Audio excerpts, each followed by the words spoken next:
We can see this a lot right now. Find an enemy to blame. So like we feel like there's something we can fight. That at least we're putting up a fight and doing something about these fears. Or we could just stick our head in the sand and say, I've got faith over fear and I'm gonna be okay. But you know these things don't work, right? They haven't worked yet, have they? See, there's a better way. There's a way that has allowed millions of people for thousands of years to live lives of peace, endurance, and hope.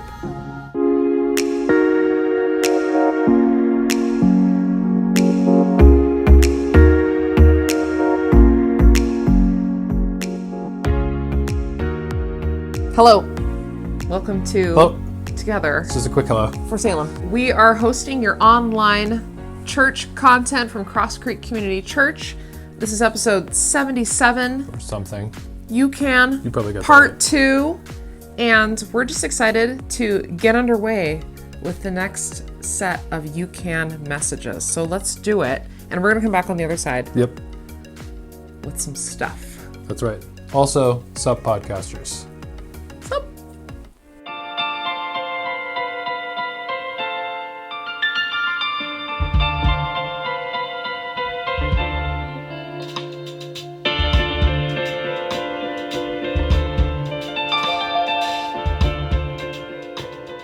Something you may not know about me is I tend to worry a lot. Like, there's a lot of things I tend to fear. So our kids are in school now. All 3 of our kids are in school for the very first time, and they're in a new school. And I think it was harder for me to send them to school than for them to actually go to a new school and be the new kid. There's a lot of things I worry about, actually, like this whole Cross Creek Church thing. You know, we've been going 4 years pretty well. We've had a good run, so that probably means, in my thinking, that it's probably going to fall apart soon, right? Like I have these worries, and then I hear about other churches that close, and that kind of just like, are we next? That type of thing. Or I'll worry that maybe I'm not doing enough, I'm not working hard enough, or especially now during this fun COVID time, are we as a leadership team making the right decisions? And I worry about these things. I have fears. Even money can be a fear of mine. I mean, let's face it, this isn't the most lucrative career in the world. And you can judge me if you want, but you know what? The truth is, you're afraid too. In fact, we all are, right? Maybe it's finances or debt. Maybe it's you worry about your work, whether you're in the home working or you're out doing a career or that type of thing. You worry about relationships, whether you'll have one or your relationship you have now. Maybe you worry about your health. You fear about getting sick or what you don't know that might be happening in your body, you know? Or maybe your worry lately is like the condition of our country or our society or even where the world is going right now.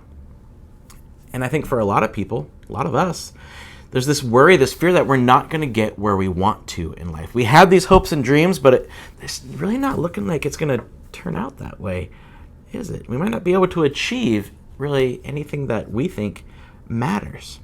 See, and I know this isn't a big upper right now, but every part of our life gives us something to fear.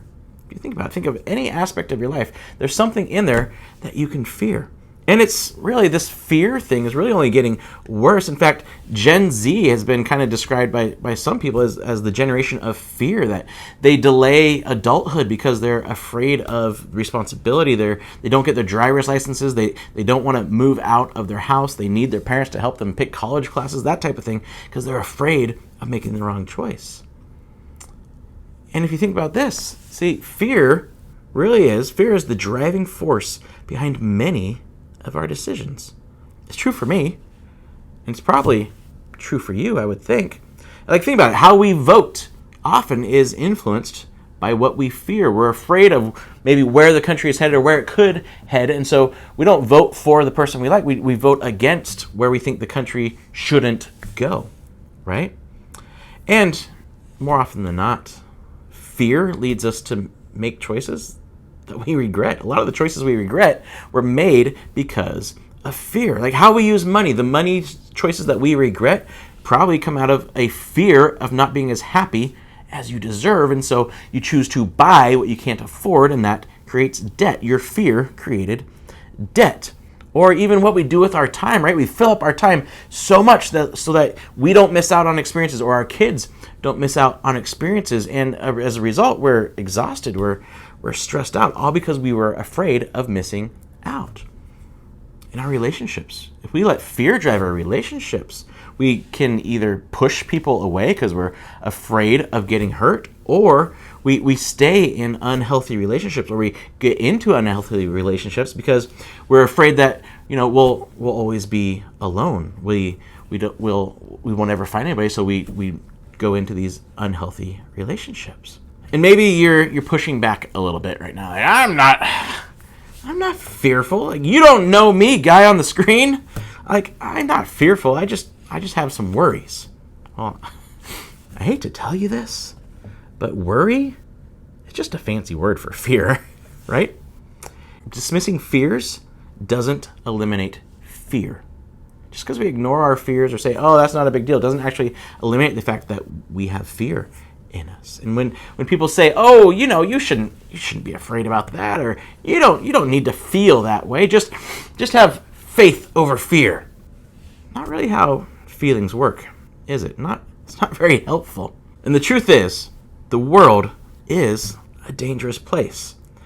Many of our fears are truly legitimate fears. It's not a safe world to be in. And so what do we do about this fear?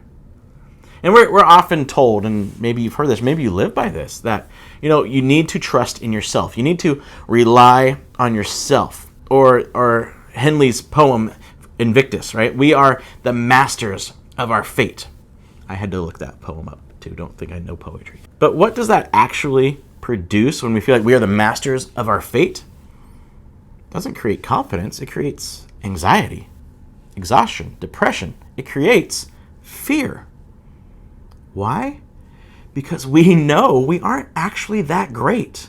We aren't actually that powerful. We can't control very much at all. See, fear comes from trying to control our lives and knowing that we can't. We feel like we only have really a few choices when it comes to this fear. We can just ignore the fact that we don't have any control and work ourselves to death just in case we're that one human to finally figure out how to control our lives. Or we can self-medicate, right? To numb our fear, to numb the pain from our bad decisions. We can see this a lot right now. Find an enemy to blame. So like we feel like there's something we can fight, that at least we're putting up a fight and doing something about these fears. Or we could just stick our head in the sand and say, I've got faith over fear and I'm going to be okay. But these things don't work, right? They haven't worked yet, have they? See, there's a better way. There's a way that has allowed millions of people for thousands of years to live lives of peace, endurance, and hope, despite whatever their immediate circumstances are. A person who really knew the experience of having overwhelming fear was the Apostle Peter. He's the guy that, when Jesus was walking on the water, Peter's like, Jesus, I want to try it too. And then he walks on the water and he gets scared and he starts sinking and Jesus saves him, right? Peter's the guy who, when Jesus was arrested, was feeling like, okay, it all depends on me. And now it's time to start the revolution. He pulls out a sword and cuts a guy's ear off because he wasn't that good of an aim.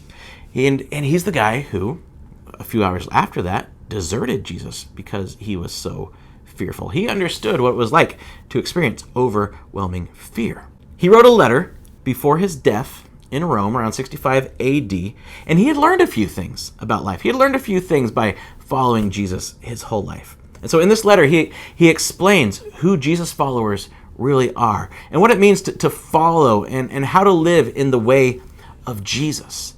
And by looking at this letter, we can actually discover who we can be, who you can be because of Jesus. And in this letter, he shows us the better way to deal with fear. And it's this: you can eliminate fear by choosing to confidently trust in Jesus. And here's what he says. So humble yourselves under the mighty power of God, and at the right time he will lift you up in honor. I know we're kind of jumping into the middle of this conversation that he's having, But he says, humble yourselves under the mighty power of God. And it's kind of the opposite of what we've been told our whole lives, right? But the opposite of what we grew up with in this culture. See, Peter says, instead of relying on ourselves, instead of trusting in myself, he says that we need to humble ourselves. If we want to get rid of fear, we need to humble ourselves. The truth is, it doesn't all depend on you. I mean, you are not that important. You are not that smart, that powerful, or that talented to have to control and understand the ins and outs of your entire life. I mean, I'm sorry to tell you that, but I think you kind of knew it already, right? And as Jesus said, does worrying about anything at all actually add a single moment to your life? See, you are not in control of most of the circumstances of your life. We're not. We aren't in control of most of the things that happen to us. And obviously, the choices we make a difference. And we do have free will. And I'm not getting all fatalistic here, but most of what happens to us, most of what comes at us is beyond our control. And it might seem counterintuitive, especially if you're used to being that self-reliant and an independent person. But admitting we aren't in control of our lives relieves the burden of trying to control our lives. You can stop trying to control everything. But, and I admit this, just admitting we aren't in control doesn't really make everything better all of a sudden and make the fear go away, does it? But Peter didn't stop there, did he? He said he told us how we humble ourselves. How do we humble ourselves? Under the mighty power of God. What that means is we say, he is God and I am not. I am not in control, but he is. See, think about it. If there is a God, and I believe Jesus proved that there is a God because he showed us who God is. He showed us that he can raise himself from the dead. So if there is a God, then he is more powerful than anything that can be thrown at us. He is the creator of time. He is outside of time and can control time. He is the designer and the creator of the entire universe. He is more than powerful enough to handle your life. He is more than powerful enough to handle even your future. See, he does a far better job at mastering our fate than we can. So admitting we aren't in control allows us to acknowledge God's control. It's a much better trade than saying, well, I got to control it. You can't. So admitting that you can't frees you to accept that God is in control. And again, we can know all the facts. We can even believe all the right things and still constantly be cowering in fear. I mean, you might say, yeah, okay, I can't control very much. Got it. And God is in control. But if you think about it, that doesn't always help with our fear, does it? See, for me, when Liz, my wife, was pregnant, I always had this fear that something was going to happen either to her or to the babies or to both of them. Because for some reason I had this fear that, God's in control of everything and, he's going to let something happen to my family so I can be a better pastor and I can minister to people better because I got to go through these hard things. So I was constantly afraid of when the hard thing was going to come that would make me a good pastor. See, the thing is, God allows terrible things to happen to people, to good people. Why should any of this fact that we aren't in control and he is really keep us from being afraid anyway? Well, we need to understand one very, very important thing. Something that we've either forgotten or we never truly believed. Give all your worries and cares to God. Why? For he cares about you. He cares about you. The key to overcoming fear is trusting that God cares for you. And the way Peter phrased that cares for you, it's a constant, ongoing, unending care. Think about that. God cares for you. 4 very simple words, but it's one of the most powerful, life-changing, often hard-to-believe phrases in human history. So, God cares for me. Will hurt still come? Yeah. Will we still maybe experience indescribable pain? Yeah, we will. But God doesn't hurt us just to hurt us. He cares about us. Does he cause these things to happen to us, or does he just allow them? I don't know that in and out of it. But I do know that pain does happen, but he doesn't waste our pain. He redeems it. He makes it mean something. It's never a waste in the things that we have to go through. See, it's not just pointless pain when God is caring for you. He cares for you. But still, again, we can believe he cares for us, but not actually live it out. We can believe it, but not do anything with it. See, we need to choose to do something with our fear. And so because God cares for us so deeply, Peter says to give, another translation says to cast our worries, our cares, our fears to God. To cast, like to deliberately throw. That word is purpose, to choose to throw our fears to him. A conscious choice, because we trust that he cares enough to care about and do something about the things that we fear. Trusting our fears to God is a conscious and deliberate choice. So how do we actually do this? Like these are good truths, but how do we make it happen today? How do we make it happen tomorrow when that fear comes back? See, sometimes we have to take a big step, and then the little steps will follow. And so the big step, the big question really is, have you, personally, you watching, listening, have you accepted that God doesn't hate you? That God isn't even disinterested in you or disinterested in what happens to you, but he actually deliberately, constantly cares for you, is caring for you, cares about you. Have you accepted that he cares enough for you to die for you? See, Jesus said he would die and rise again to give us new life, a new life of freedom, of forgiveness, of acceptance. And eyewitnesses tell us that he actually did it. He said he would die and rise again, and then he did. And that he offers that new life to us if we just choose to trust him with our life now and forever. The truth is, the historical proven truth is, Jesus cares for you. He died for you. He rose for you, and he invites you to a new life. Choosing to trust Jesus with our forever frees us to trust him with our now. But we have to first make that big step of choosing to trust him with our forever, with our entire life, and then we can learn to trust him with the things that are happening day to day.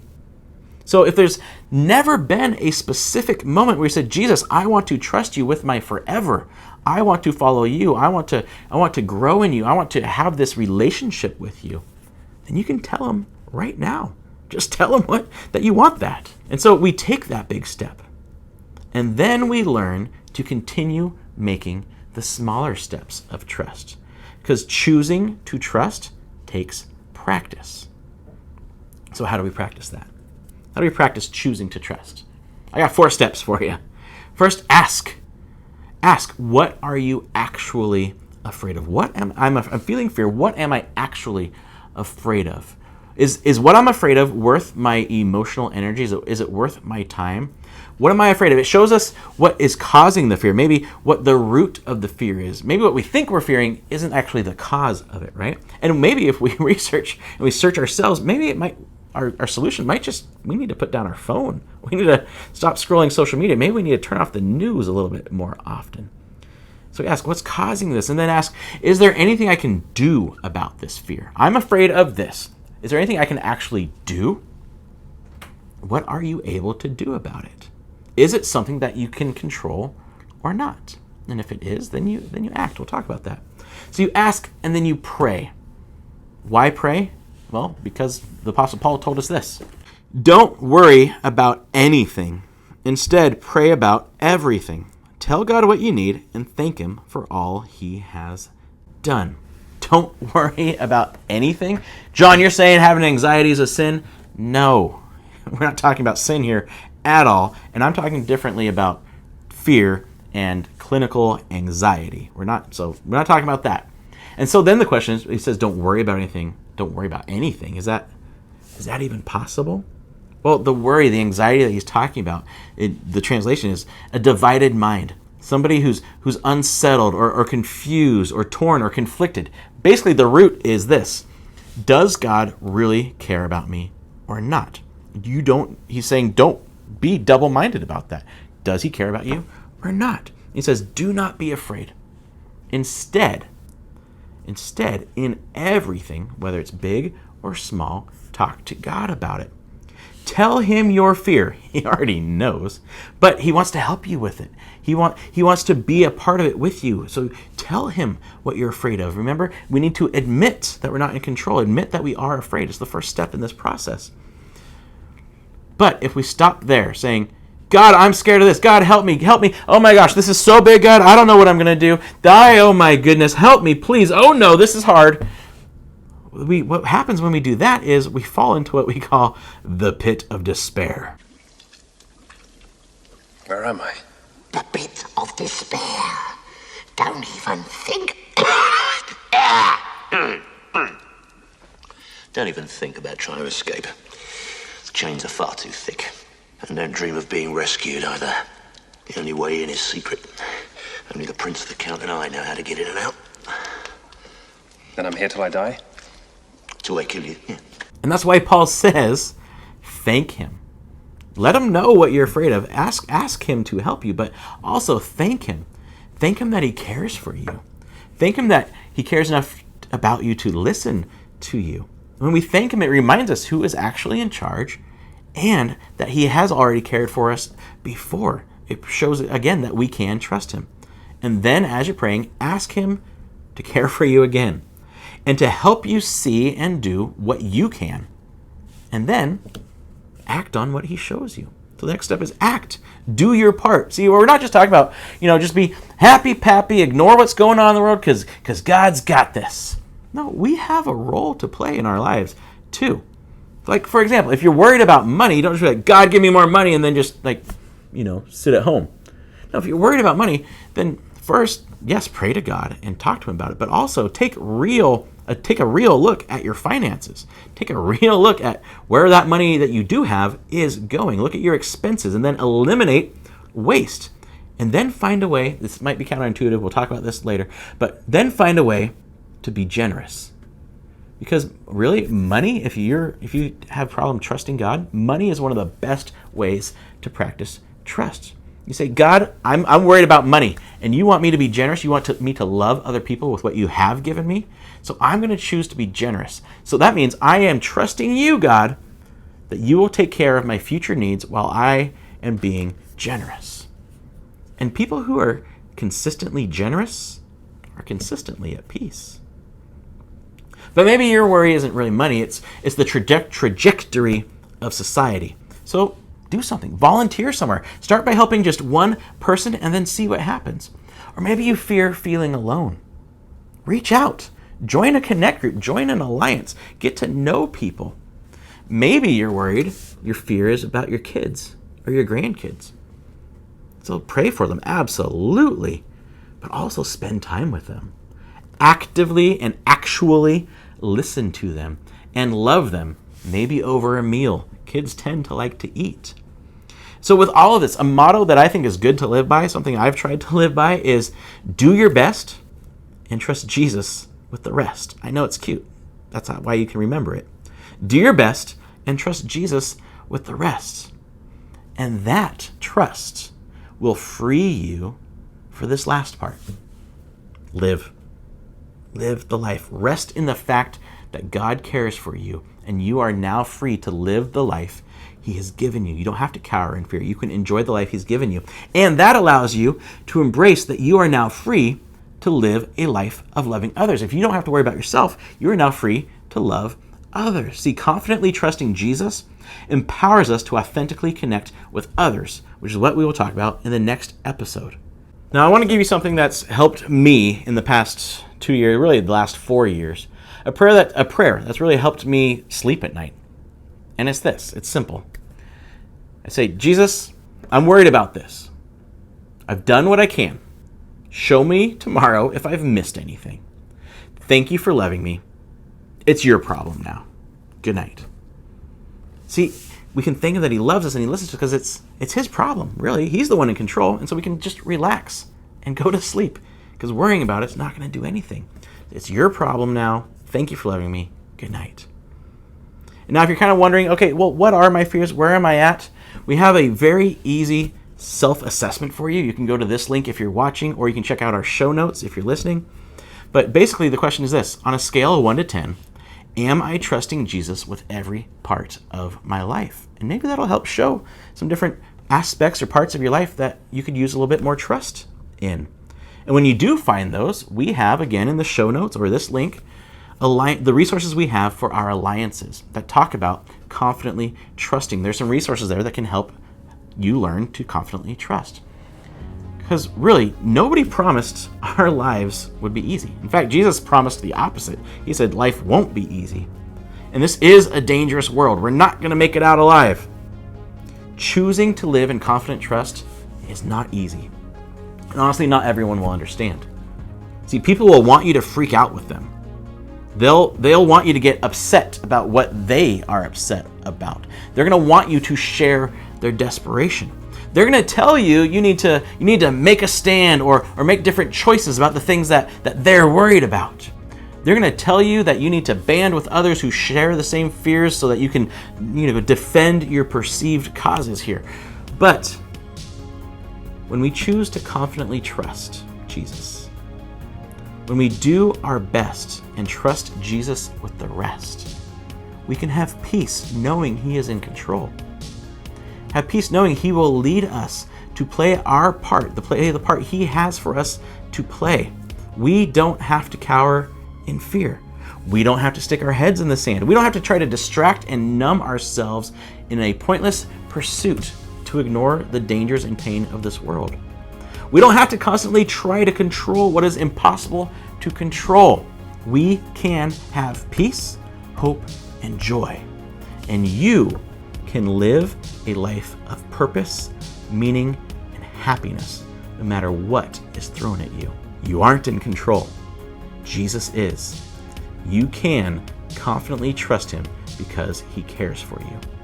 And you know that he will never leave you. He will always be with you, no matter what life or the world brings your way.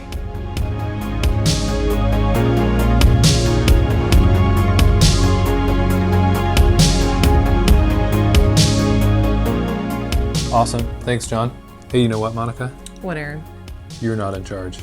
Jesus is. Yes. Thank you. I always need that reminder. So do I. Yeah, that's great. Confident trusting with some definite, clear ways to practice that. That's right. In the next coming weeks. Mm-hmm. So don't forget to check out the Alliance resources. They're in the show notes or on the website. It's yourcrosscreek.com/alliance. And we have an in-person gathering yes, this weekend. We do. You looked at me expectantly. Well, I'm just counting things off. Oh, good. Number 2. Yes. If you can't see me on the screen. Mm-hmm. We're excited about our new location. Yes. If you haven't heard, if you haven't been on the social medias, podcasters and YouTubers, we are at a different location, a new location, starting this weekend on Sunday. That's right. And the second and fourth Sundays therein. Right. That's the same. Yes. Yeah. For now. Right. So if you're living in Salem, Oregon, you're living in the Salem area, or in surrounding area, we would love to see you in person at one of our on-site gatherings. You want to say two things about them or 3 things about them? 1, they will be awesome. Yes. Okay. Good. That's the main point. Okay, cool. Yeah. The purpose of them is just if you're watching online or listening online, you're interested in finding out more, maybe meeting the people behind the scenes or in the real life. Yep. Those gatherings are a great place to do that. It's not a place necessarily for a teaching. That's what this is for. Right. And but it is a place to gather, to sing, to eat. We'll take communion. We'll enjoy each other. So It's a bigger group, safe place to check us out and to say hello. That's right. Yeah. Well done. Purpose statement. Check. Check. Other things you should know about are you can donate online. We always appreciate your generous gifts. We use those. We need those, and we thank you for those. There's kids content online. Check that out. Easy to find. Great for kids. Helps them get to know their friend Jesus. And the last thing is, oh man, I had it, and then you were counting, and it distracted me. Losing points. Oh. We're down to -1. I have it. You have it. Yes. Back up to 5. September for Simonka Place. We are gathering laundry detergent, flip-flops, copy paper, and beef or pork roasts frozen. We're collecting those at our in-person gathering, but if you want to find a way to get those to us or to Simonka Place in the next coming weeks, we can hook you up. So please let us know. You can also donate to Simonka Place directly. Right. Yeah, but we want to be for our neighbor, for Salem. In October, we'll have a new opportunity for you. So be sure to check out our webpage or social media and find out more about those. That's it. I believe so. Yes. Except for these questions.